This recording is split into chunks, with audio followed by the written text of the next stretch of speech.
Hey everybody, Jimmy Smith with my breakdowns and picks, UFC 298 edition. I'm doing something a little different. What I normally do on my channel, SiriusXM for example, is kind of just pick who I think is going to win. I was at 65% last year total for everybody. Fight nights are not easy.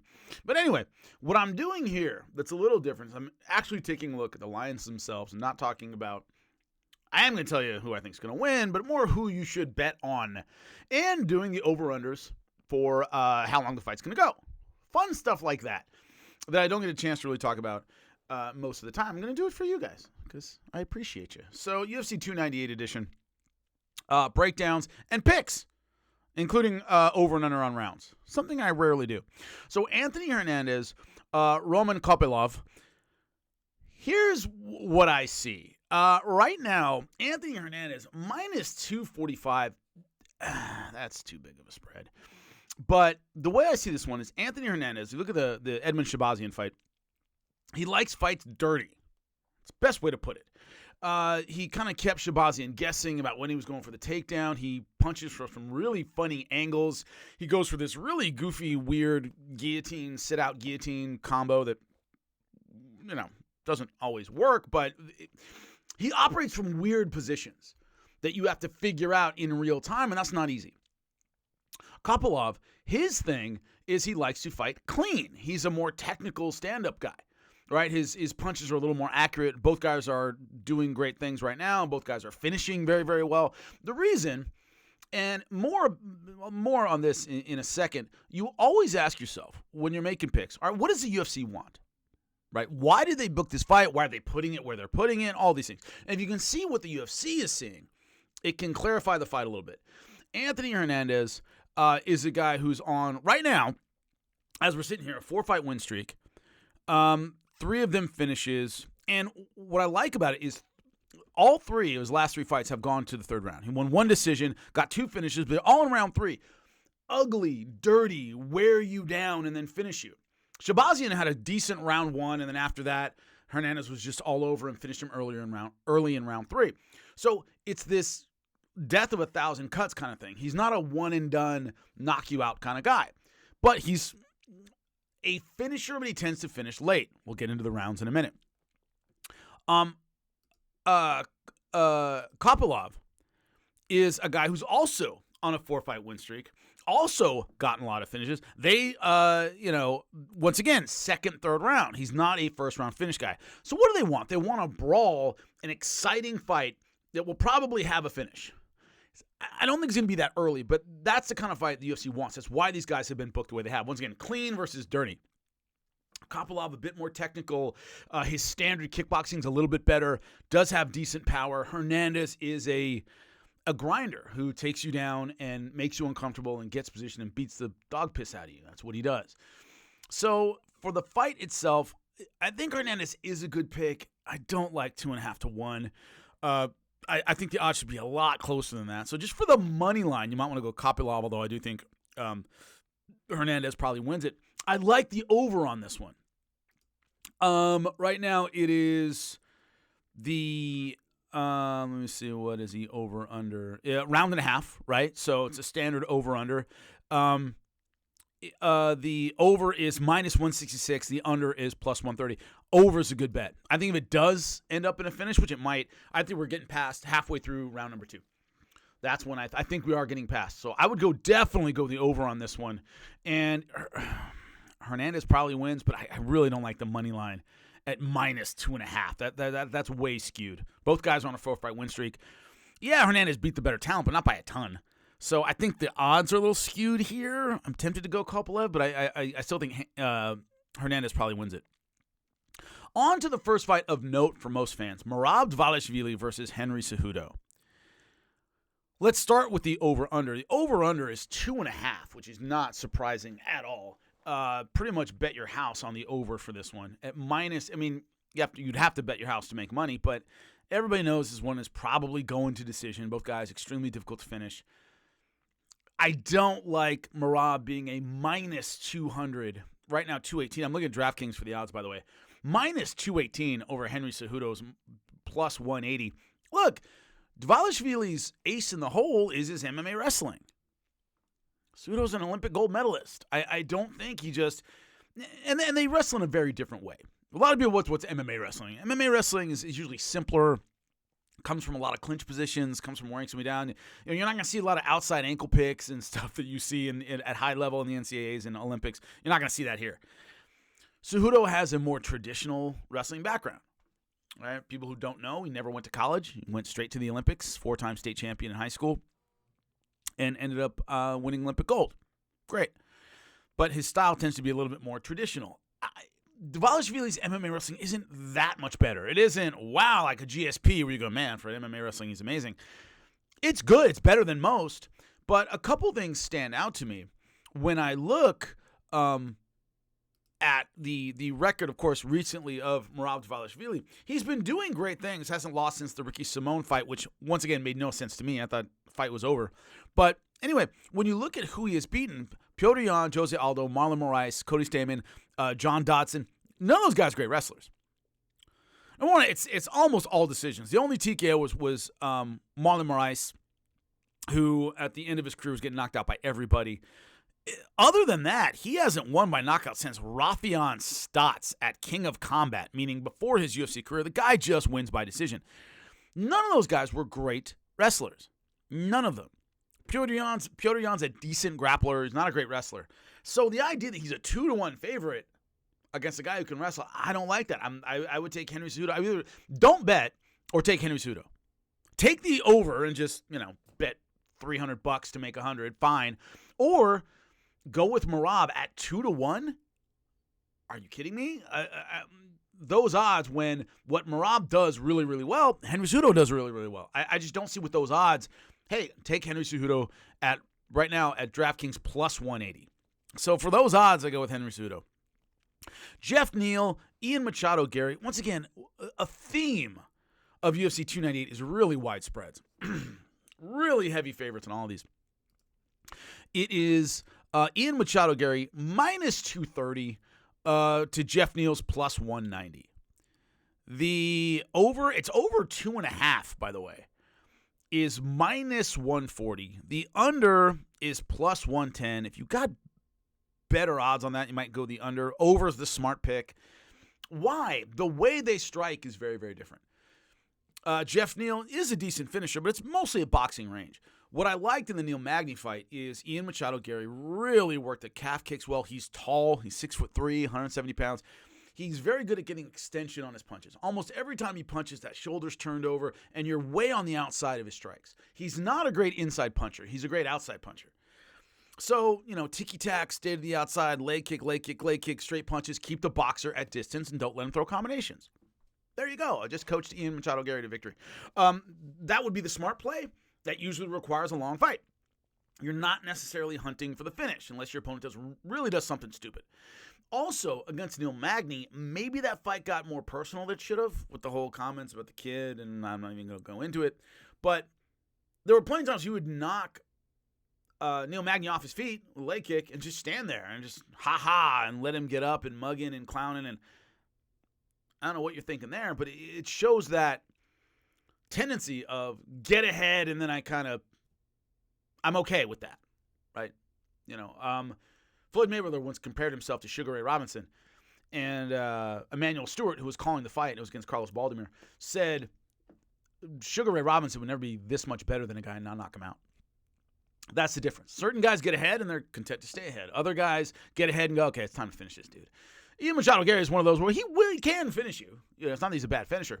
It's that mentality of I'm going to put you through the canvas isn't really there. He's content to win if he's ahead by enough. And I think in this case, that's a pretty good bet. So he is a minus 230 favorite. Still think he's going to win. I would go with the over 2.5 rounds at minus 140. To me, that makes the most sense. So Robert Whittaker, Paulo Costa. This is another one where the odds are just insane. Minus 250 for Robert Whittaker over Paulo Costa. If Paulo Costa had been more active recently, I would be tempted to go with Paulo Costa. Hasn't done anything since the Luke Rockhold fight. Number one, not a great fight against Luke Rockhold. Couldn't finish a guy who'd been out of it forever and really didn't offer anything. Went the distance. That was a while ago. As we're coming up on, it was November of 2022, if I remember correctly. So he's been out for a while. And so I don't see him necessarily having the reps recently to take on a guy like Robert Whittaker, who is, it sucks. The reason I'm tempted to pick against Robert Whittaker is, it was August 2022. That he fought Luke Rockhold. So Robert Whittaker is in this kind of dead zone of MMA, where he's a former champion, lost in his rematch against Israel Adesanya, lost to DDP, still a solid guy, still very, very good, but the UFC a lot of times will go, hey, you're too good to be a gatekeeper because no one will get through the gate. Right? We can't have you taking on the young, hungry talent because you'll beat 99% of them, but there's no real vested interest in the UFC giving you a title shot. You have to know that deep down. And I've seen a lot of fighters just kind of, I don't want to say give up, but be in this position just kind of go, what am I fighting for? I can't get back to a title. All I'm going to do is if I beat this guy, there's just another young, hungry young, hungry guy or a veteran waiting on the other side. What am I doing here? And without that carrot and the stick of I'm going to be champion again, I'm going to get another title shot, it's hard to mentally keep going. Robert Whittaker is in that what I call dead space of not going to get a title shot anytime soon. You're making decent money. Is that really what have you not made enough money already? Blah, blah, blah, blah, blah. A lot of considerations about this. So I'm tempted to go with Paulo Costa at these ridiculous odds of minus 250, which I think is way too much. I just don't have a lot of faith in Paulo Costa. I just don't, especially with the time off. Paulo Costa is one of those guys, he looks like the Hulk. He has great punching power, was great at ripping guys' heads off on the way up, but as soon as he hit the elite level, it's almost like he hit a wall of, okay, that's how good you are. Beat Yoel Romero, housed by Israel Adesanya, in what stands today as probably Israel Adesanya's best performance in terms of title defenses. And then against Marvin Vettori, just A, didn't make weight, B, didn't seem tactically in a fight that didn't involve just standing and brawling. So he's almost like we've seen, all right, what he can do. And Robert Whittaker's a smart guy. He's a well-rounded guy. He's a former champion. Always comes in good shape. So I think he's going to have the game plan to nullify Paulo Costa and win a boring fight. Once again, I think the over-under for this one, just like the last couple, is 2.5 rounds. Yes. The over is minus 160. The under is plus 124. Robert Whittaker by decision is the safe bet. Robert Whittaker by decision. That's the safest bet. For sure. For sure. Could Paulo Costa catch him and put him down? Yeah, it's worth a side bet at plus 205. I don't see why these odds are so unbelievably skewed. But Robert Whittaker by decision is the safe pick. So go over and go Robert Whittaker. Alexander Volkanovski, Ilya Topuria. Huge fan of Alexander Volkanovski. Right now, I put him number 2 all-time behind Jose Aldo. If he beats Ilya Topuria, I'll put him number 1 all-time. Now, I am old enough to remember when Michael Jordan went and played baseball. I remember when he came back to the NBA. I remember when he lost to the Orlando Magic in the playoffs. And we all kind of thought, okay, Jordan took 2 years off his prime to go play baseball. He's not going to be the same guy, and he wasn't the same guy that year. Okay, it's the end. The next year, he looked like Michael Jordan, and he played the Orlando Magic again, and he housed them. And I remember as a young man watching that game and going, okay, nothing's going to catch Michael Jordan but Father Time. There's no team, there's no strategy, there's no other player that's going to figure out Michael Jordan, and that's going to be it. Father Time is just going to have to catch up with this dude. As long as he wants to be the best in the world, he's going to be that until he gets too old to do it. With Alexander Volkanovski, this is exactly how I feel about this fight. This is the best 145-pounder I think he's faced. I think it's the toughest test of his career for a lot of reasons that I'll go into in a second. But if he gets past Ilya, it's like, okay, well, then you're going to wait for the camps and the fights and the grind to wear down the blade, which he does to everybody. But no fighter is going to suddenly figure out Alexander Volkanovski if he beats Ilya Topuria. It's just going to be Father Time catches up with him like it catches up with everybody. That's what's on the line here. Now, that being said, The reason I think this is such a difficult fight is every fighter has a position or a place or a space, whatever, in a fight that is theirs. Where as long as I'm here, I'm comfortable, I'm safe, you're not going to beat me. If Anderson Silva has you in the clinch, you might make it through the round, but he's in his happy place, right? Certain fighters, it's outside. They have incredible speed and accuracy. As long as they're outside picking you apart, they're going to beat you up all day. The reason that I like Ilia Topuria in this fight is Volks is at short range, in the pocket, chest to chest. He feels like he can outstrike anybody in the world at that range. And mostly what he's faced, Max Holloway, Brian Ortega, everybody, Yair Rodriguez, are the outside strikers. All right, they have great kicks, great foot movement, like great extension on their punches. Max is very, very tall. But once Volk got inside, he went, okay, I got you now. And you could see it in his face. As soon as he got inside, even on Islam Makhachev, that isn't going to be his safe space against Ilia Topuria. Ilia Topuria is a monster on the inside. Great short-range punches, great hooks. He can muscle you on the inside. Housed Bryce Mitchell, who was much bigger and had more of a wrestling background. And when it came to the power, it was like, oh my God, he made him look like a kid. Josh Emmett has a hell of a right hand. He's built like a brick shithouse. And on the inside, Topuria just crushed him. So the one place that Volk has been able to say, once I get here, I can win, he's up against somebody who I don't know. I'm not saying he can't win in there, but it's not going to be easy. It's not going to be like, oh, once I'm inside, I'm going to destroy this guy.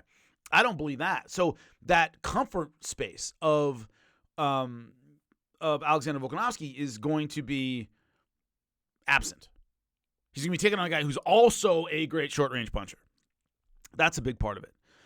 Ilya's got momentum. Ilya looks fantastic up to this point. Volk, everybody's talking about the age, and I loved his movie of him being super old and all. That's great. Super entertaining. It's not so much the age as much as what's going on recently. If anybody can keep their streak going past 35, it's Alexander Volkanovski. Coming off the first knockout loss of his UFC career. He has been open about not just the mental side of, oh, man, when I'm not in camp, I start getting in my own head and da-da-da. He talked about how he was drinking every day before the Makhachev fight. And you may see that and go, oh, that's why he lost, so it wasn't normal. To me, it's like, what's going on in your head? Almost every champion reaches a point where it just starts grinding on them, that they're champ and they're always in camp, or the pressure and the stress of being great. It's tough on anybody. I don't care who you are. I don't care what your name is. And so I'm kind of seeing the mental cracks in the armor that he may have a problem. He may be, a better way to put it is Ilia Topuria may be catching him at the exact right time, where he's starting to have maybe some issues with having been champion and worn gold as long as he has. Also coming off the first knockout loss of his career. Also trying to bounce back comparatively quickly from that. And Topuria is a hell of a fighter. I'm going with Ilia Topuria in an upset. The over-under on this one is 3.5 rounds. Over 3.5 is minus 135. Under is plus 105. Pretty much a coin flip. You know what? I was actually thinking that Ilya might get him in 3. Is it over 3.5? I guess that's the question. Well, if you're gonna make the money, I guess you would take the under because it's a coin flip, and I think he finishes him in round 3. But so I would actually take the under. So I guess I'm going upset on both of those because right now Ilia Topuria plus 105, the under is plus 105. I would go with Ilia Topuria before 3.5 rounds. Those are my picks. Appreciate you. So let me know what you think in the comment section. But I'm going to be doing this more, which is diving deeper into the odds and not just who I think is going to win, but things that are going to make you a little more money. Let me know what you think in the comments section. I'll talk to you after UFC 298. Enjoy.